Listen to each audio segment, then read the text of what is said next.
नमस्कार शेतकरी मित्रांनो, स्वागत आहे तुमचं प्रॅक्टिकल फार्मिंग या यूट्यूब चॅनल.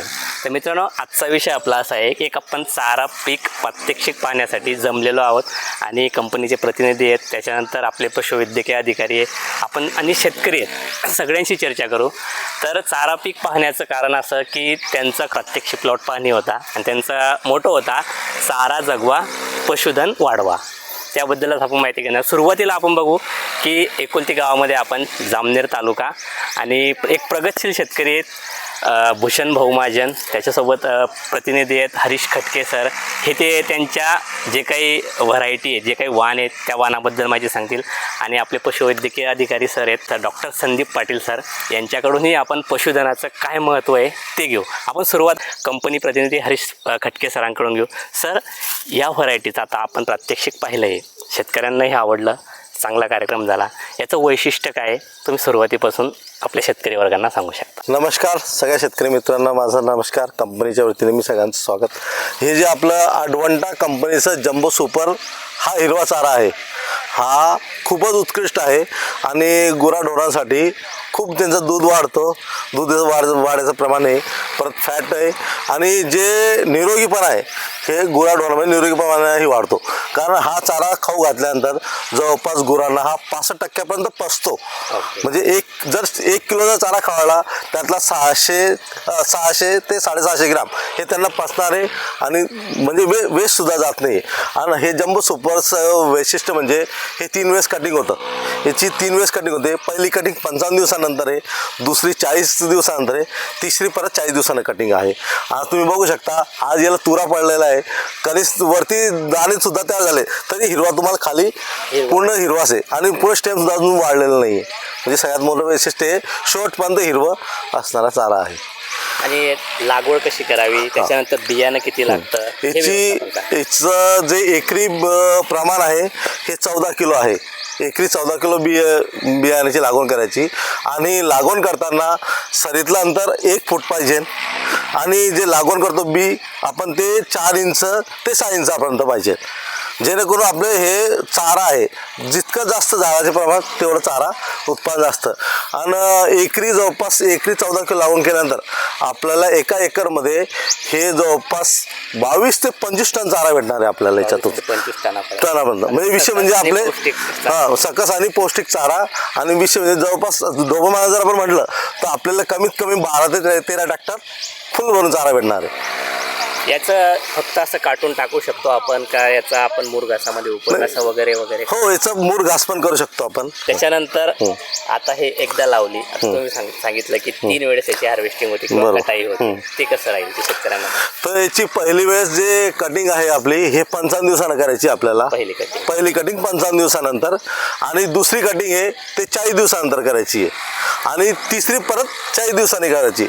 याचं खत व्यवस्थापन असं आहे, जेव्हा आपण पहिल्यांदा बी लावतोय तेव्हा आपल्याला 40-20-20 याप्रमाणे खत द्यायचं आहे आणि परत जेव्हा सेकंड कटिंग होते तेव्हा त्याला फक्त आपण युरिया टाकायचा आणि पाणी द्यायचं आहे सेकंड कटिंगचं. दुसरं तुम्हाला खत व्यवस्था दुसरं महागातलं खत टाकायचं काही आवश्यकता नाही. अजून काही याच्या व्यतिरिक्त वैशिष्ट्य यावर आहे? हां, याच्यात वैशिष्ट्य म्हणजे हे साठवणूक, जे आपण चारा येतो हिरवा चारा आपल्याला जागेचा पावसाळ्यामध्ये ओला होईल का, हे जो समस्याचे वेळ असतात हे याच्यामध्ये नाही, कारण ऑलरेडी हिरवा आहे. हा पावसात जरी उभा राहिला याचं काही हिरवाचा म्हणजे तुमच्या जागेची जे उपलब्धता आहे हे तुम्हाला खूप चांगलं, म्हणजे जे समस्या आहे चारा हे ओला होऊन खराब होईल, तो हे चारा लागवड केल्यानंतर तुम्हाला ते समस्यापासून निजात भेटणार आहे. विशेष म्हणजे सगळ्यात महत्त्वाचं हे. शेतकरी वर्गांना काय सांगू शकता तुम्ही? शेतकरी वर्गांना माझी विनंती आहे का तुम्ही हे चारा एक वेळेस अवश्य लावून बघा. रिझल्ट तुम्हाला लावल्यानंतर जेव्हा तुम्ही तुमच्या गुराढोरांना खाऊ घालायला सुरुवात कराल त्याच्या 3 दिवसापासून तुम्हाला रिझल्ट भेटायला सुरुवात होईल. तर धन्यवाद सर. थँक्यू. मित्रांनो, आपण कंपनी प्रतिनिधी हरीश खटके सरांनी जी तुम्हाला मार्गदर्शन दिलं आहे त्याचा तुम्हाला नक्कीच फायदा होईल. आता याच्यानंतर आपण शेतकरी आहेत, प्रगतशील शेतकरी, त्यांचा काय अनुभव या चाऱ्याबद्दल त्यांचा आपण. नमस्कार भाऊ. नमस्कार. आता तुम्ही हा चारा पीक लागवड केलेली आहे, काय वाटलं तुम्हाला? म्हणजे थोडी माहिती सांगा, कसा वाटला हा चारा? सारा हिरवा कोणता लावायचा याच्यात थोडी शंका होती. किंवा जसं मक्याचं बियाणे येतं आपलं हां. तो लावायचा किंवा हत्ती गवताचे असतं ते लावायचं. पण मी संदीप डॉक्टर साहेबांच्या ग्रुपला जॉईंड आहे. ओके. एक दिवस त्यांचा कार्यक्रम झाला बेलखेड्याला आणि तो ग्रुप मी त्या कार्यक्रमाचा व्हिडिओ आणि फोटो वगैरे बघितले. तेव्हा ह्याच कंपनीचा तो कार्यक्रम होता. ओके. 7 दिवसात त्या चारा कापणीवर आलेला होता आणि मग मी तो विचार केला की अरे म्हटलं मग हे दुसरं लावण्यापेक्षा आपण हाच चारा लावला पाहिजे, कारण की याचे 3 कटिंग होणार आहेत. बरोबर. आणि 3 कटिंग होणार आहे आणि याच्यात जे आपल्या प्रथिनं वगैरे जे ढोरांना आवश्यकता ज्या ज्या गोष्टीची आहे ते चांगल्या प्रमाणात आहे. आणि जे आपण जे हत्ती गवत वगैरे म्हणतो याच्यामध्ये काहीच नाही, तो फक्त हिरवा चारा आहे. बघा ज्याच्यात प्रथिनं नाही किंवा जसं ढोरं ज्या प्रमाणात खाल्लं पाहिजे ते जाळकाळी खात नाही, कारण ते कडक असते. आणि आता ह्या लावल्यापासून मी ज्या दिवसापासून टाकतोय एक काळीसुद्धा जनावर ठेवत नाही, पूर्ण आवडीने खात आहेत. आपण आताच बघितलं समोरच तुम्ही धांडे जरी टाकून दिले तर धांडासुद्धा जनावर ठेवत नाही. म्हणजे जे काही तुम्हाला सुक्या चाराचा जो त्रास होतो तो एकदम कमी झाला. ट्रॉल्याच्या ट्रॉल्या उतरवा, हे करा, तो 50% पर्यंत आला. वर्षभर हिरवा आणि सकस पौष्टिक चारा जनावरांना मिळणार. अजून काय सांगू शकतो तुम्ही शेतकऱ्यांना? मी जास्तीत जास्त शेतकऱ्यांना सांगतो की आपण बघा आपल्या प्रत्येकाजवळ चांगल्या प्रकारे जमीन आहे, सगळ्यांची आहे. एक अर्धा एकर पाऊण एकर आपलं कुठेही वाया जातं क्षेत्र. आणि जर आपल्याला पशुधन वाढवायचं आहे तर तेवढं क्षेत्र जर आपण अर्धा एकर 10 गुंठे 20 गुंठे 15 गुंठे जर आपण ह्या चाऱ्यामध्ये जर गुंतवणूक जर केली आणि ॲव्हरेज जर पाहिलं कोरड्या चाऱ्याचं जर पाहिलं तर कोरडा चारा आपल्याला भरण्यापासून आणणं भरणं साठवणूक करणं कुट्टी करणं विकत घेणं हे जर आपण सगळं कॅल्क्युलेशन केलं तर ते त्या अर्धा एकराचं जे उत्पन्न निघणार आहे त्याच्यापेक्षा जास्त आहे. खर्च होतो, खर्च खूप जास्त आहे. पण अर्धा एकर जर आपण तेवढं सोडली जागा आणि त्याच्यात जर हा चारा पेरला तर आपण चांगल्या प्रकारे त्याचं म्हणजे खर्च कमी करून चांगलं उत्पन्न जास्तीत जास्त चारा घेऊ शकतो. पौष्टिक आणि वर्षभर हिरवा चारा मिळू शकतो. हो. आणि बरेच असा पिरियड असतो की आपल्याकडे 4 महिने हिरवा चारा भेटतो, नंतर पुढे भेटत नाही. आता असा जर बघितलं तर मे महिन्यापासून तर जवळपास ऑगस्ट महिन्यापर्यंत आपल्याला हिरवा चाराच भेटत नाही. पण याची असं एक वेळा लागवड केली की तुम्ही 3 वेळा कटिंग करू शकता, म्हणजे वर्षभर हिरवा चारा तुम्हाला भेटणार आहे. काही अडचणी याच्याबद्दल? अडचणी तर काही नाही. डॉक्टर साहेबांच्या मार्गदर्शनाखाली चांगलंच झालं आमचं. थोडी चुकलं माझं, कटिंग थोडी लवकर पाहिजे होती, माझी थोडी लेट झाली. तर मी 60व्या दिवशीच कटिंग करायला पाहिजे होती. त्याला 80-85 दिवस होत आहेत, जेणेकरून माझी दुसरी कटिंग हे लवकर आली असते, लवकर वाढ झाली असते दुसऱ्या फुटव्यांची. बरोबर. तर धन्यवाद. शेतकरी मित्रांनो, आपण जे काही आतुरतेने वाट बघतो डॉक्टर साहेबांची, जे की पशुधनाविषयी आपल्याला माहिती देणार आहेत. अतिशय मोलाची माहिती आहे. मगाशी कार्यक्रम झाला, त्या कार्यक्रमामध्ये थोडं मिस झालं, पण आता त्यांना आवर्जून सांगितलं की आमच्या शेतकरी वर्गांना तुमचं पशुधन व्यवस्थापन कसं असायला पाहिजे संपूर्ण त्याच्यामध्ये डॉक्टर साहेब जे तुम्हाला सांगता येईल थोडक्यात शेतकरी वर्गांना आणि चाऱ्याविषयी तर आपण त्यामध्ये बोलणारच आहोत. नमस्कार पशुपालक मित्रांनो, आपण बऱ्याचदा बघतो की पशुपालन करण्यासाठी बरेचसे लोक इच्छुक असतात, परंतु पशुपालन करताना काय करायला पाहिजे हा मोठा प्रश्न सगळ्यात महत्त्वाचा असतो. जर आपल्याला पशुपालन करायचं आहे तर सगळ्यात महत्त्वाची गोष्ट काय असेल तर त्या पशुधनावर होणारा खर्च. त्यात सगळ्यात मोठा खर्च 70% खर्च हा होतो वैरणीवर. आता वैरणीमध्ये 2 भाग पडतात, एक वैरण म्हणजे चारा आणि दुसरे म्हणजे पशुखाद्य. मग वैरणीवर जर एवढ्या मोठ्या प्रमाणात खर्च होत असेल तर आपल्याला भेडसावणारा मोठा विषय. आपल्या परिसरात जर आपण विचार केला तर आपण बाहेरून जनावरं आणतो आणि बाहेरून जनावरं आणल्यानंतर त्यांना सकस असा आहार देऊ शकत नाही. जर तुम्हाला जनावरांची खरेदी करायची असेल, दुग्ध व्यवसायाला सुरुवात करायची असेल तर माझ्या तरुण मित्रांना मी एकच आधी सांगेल की तुम्ही सर्वात पहिले वैरणीची लागवड करा. तुम्ही जनावर किती मोठं आणलं, 1 लाखाची गाय आणली आणि तिला जर घरी चारा नसला तर त्याचं व्यवस्थापन हे चांगल्या पद्धतीने होऊ शकणार नाही, ती चांगलं दूध उत्पादन देऊ शकणार नाही. म्हणून आपण या ठिकाणी सर्वप्रथम चाऱ्याची लागवड करावी. चाऱ्याची लागवड करताना आपल्याकडे काही असे पीक आहेत मक्यासारखे की ते कापल्यानंतर पुन्हा येत नाही. मग पुन्हा जर ते पीक आलं नाही तर परत पुन्हा तुम्हाला लागवड करावी लागते आणि 2.5 महिने सारण त्यामध्ये जातात. परंतु आता बहुवार्षिक पिकं या ठिकाणी आलेले आहेत. बहुवार्षिक पिकांमध्ये जम्बो सुपर आहे, डेजन 6 आहे, यानंतर बरेचशा चांगल्या जाती आहेत. पशुसंवर्धन विभागामार्फत त्याचं बियाणं हे पुरवठा केलं जातं, तिथूनही शेतकऱ्यांनी लाभ घेऊन ते बियाणं त्या ठिकाणी पेरलं पाहिजे.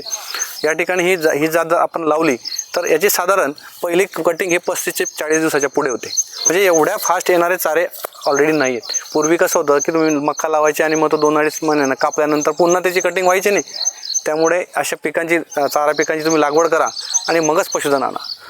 जर पशुधन आणायचं असेल चांगलं तर त्याला पर्याय एकच, चाऱ्याची व्यवस्था. हिरवा चाऱ्याचं मॅनेजमेंट पशुपालकांनी करावं आणि उत्कृष्टरित्या पशुपालन करावं असं मी सगळ्या पशुपालकांना आवाहन करतो.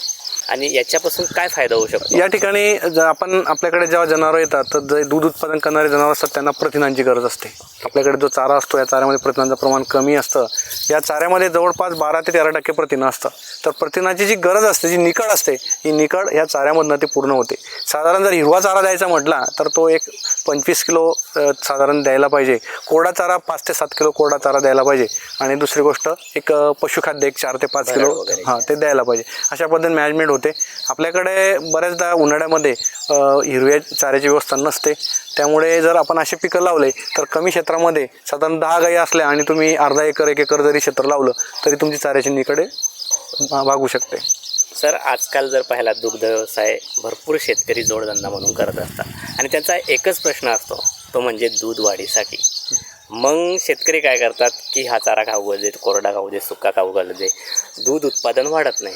मग विशेष लक्ष काय तर हिरवा चारा, हे कोणी करत नाही. याच्याबद्दल तुम्ही काय सांगू शकाल शेतकऱ्यांना? माझा शेतकरी मित्रांना एकच होतं, हिरवा चारा म्हणजे जो सकस चारा असेल तो दिला गेला पाहिजे. फक्त तुम्ही चारा देतायत पण तो सकस नसेल तर काही उपयोग होत नाही. त्यामुळे प्रथिनयुक्त आहार तुम्ही या ठिकाणी दिला पाहिजे. त्यासाठी अशा चांगल्या जातींची या ठिकाणी आपण लागवड केली पाहिजे. हिरवा चारा टाकतानाही साधारण तो चारा कापल्यानंतर त्याला उभा करून ठेवायला पाहिजे. 24 तास तो चारा त्या ठिकाणी ठेवल्यानंतर त्याला 70% पाण्याचं प्रमाण निघून जातं. त्यामुळे तो डायजेस्टिव्ह चांगला पचन त्याचं होतं आणि जनावराला पचण्यास त्रास वगैरे त्यामुळे होत नाही. आणि त्या हिरवा चाऱ्यामुळे जनावराचं दूध उत्पन्न नक्कीच वाढतं. फक्त प्रथिनयुक्त चारा त्या ठिकाणी दिला गेला पाहिजे. अजून काही विशेष पशुधनाविषयी? पशुधनाविषयी सांगायचं म्हटलं तर आपण पशुसंवर्धन विभागामार्फत वेळोवेळी ज्या लाडखुरडीची लस येते, गटसर्वफऱ्याचं लसीकरण असतं. तसेच आता एक 3 वर्षापासून जो आजार सतत आपल्याला भेडसावतो आहे लंपी, या लंपीचं लसीकरण.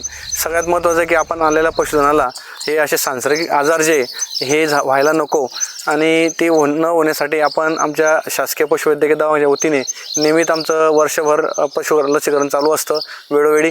तर हे लसीकरण पशुपालकांनी करून घेतलं पाहिजे.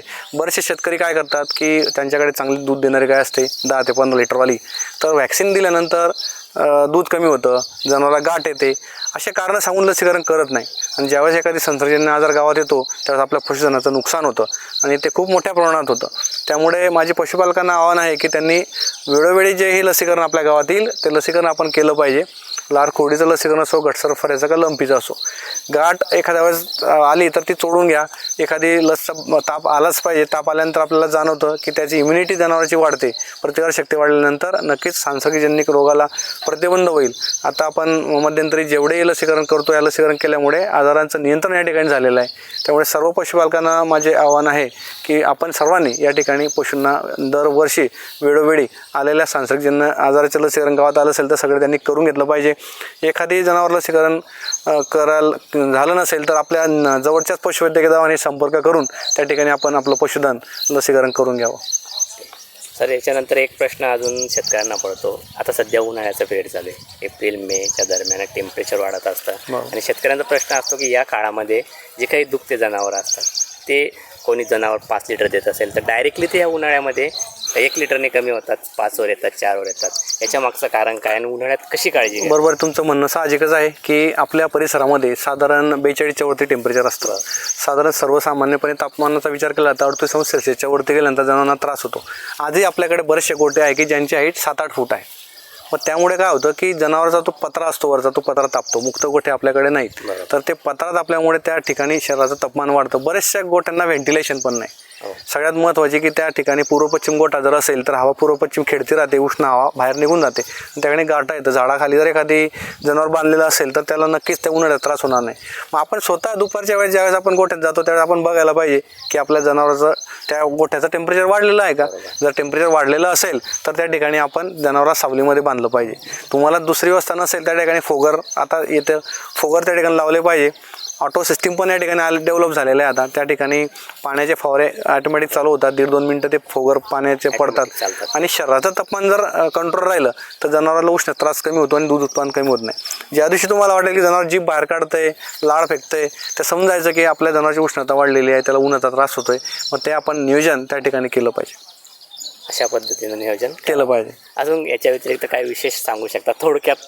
या ठिकाणी मी एकच म्हणू शकेल की या ठिकाणी आपण प्रत्येक पशुपालकाने दुग्ध व्यवसायाकडे यावं. जो शेतकरी आहे, शेतकऱ्याचा जर विचार आपण केला तर आज सगळ्यात चांगला जोडधंदा असेल तो म्हणजे पशुपालन. आता तुम्ही म्हटला की डॉक्टर साहेब मला पशुपालन करायचं आहे, तर तुम्हाला काही अशी 10-20 लाखाची गरज नाही. एक 40-50 हजाराची गाय तुम्ही आणली की तुमचा दुग्ध व्यवसाय सुरू होतो. आणि दररोज म्हणजे ज्या दिवशी गाय तुम्ही तुमच्या घरी आणली त्या दिवशी हा व्यवसाय सुरू होणार व्यवसाय. म्हणजे ज्या दिवशी संध्याकाळी तुम्ही गाईचं दूध काढलं, डेअरीवर मोजलं की त्या दिवशी तुम्हाला पैसा मिळणार आहे. एवढा चांगला व्यवसाय, फक्त थोडी मेहनत तर घ्यावीच लागणार आहे. आपण बघितलं की ज्या ठिकाणी मेहनत असते त्या ठिकाणी फळ असतं. त्या म्हणीप्रमाणेच तुम्ही त्या जनावरांची मेहनत करा आणि एक चांगलं उत्पादन घ्या. तरुण पशुपालकांना तर माझी विनंती आहे की आपण इतर व्यवसायात पडण्यापेक्षा या दुग्ध व्यवसायाकडे वळा. पशुसंवर्धन विभागामार्फत वेळोवेळी आम्ही पशुपालकांना मार्गदर्शन करत असतो. पशुवैद्यकाशी संपर्क करा आणि कशा पद्धतीने या ठिकाणी आपल्याला पशुपालन करता येईल याची माहिती नक्कीच घ्या. धन्यवाद सर. धन्यवाद. तर शेतकरी मित्रांनो, आपण या कार्यक्रमानिमित्त डॉक्टर संदीप पाटील सर यांच्यामार्फत जे आपल्याला मोलाचं मार्गदर्शन मिळालेलं आहे याचा नक्कीच आपल्याला फायदा होईल. आणि मित्रांनो, तुम्हाला जर व्हिडिओ आवडला असेल तर व्हिडिओला लाईक, शेअर आणि कमेंट नक्की करा. धन्यवाद.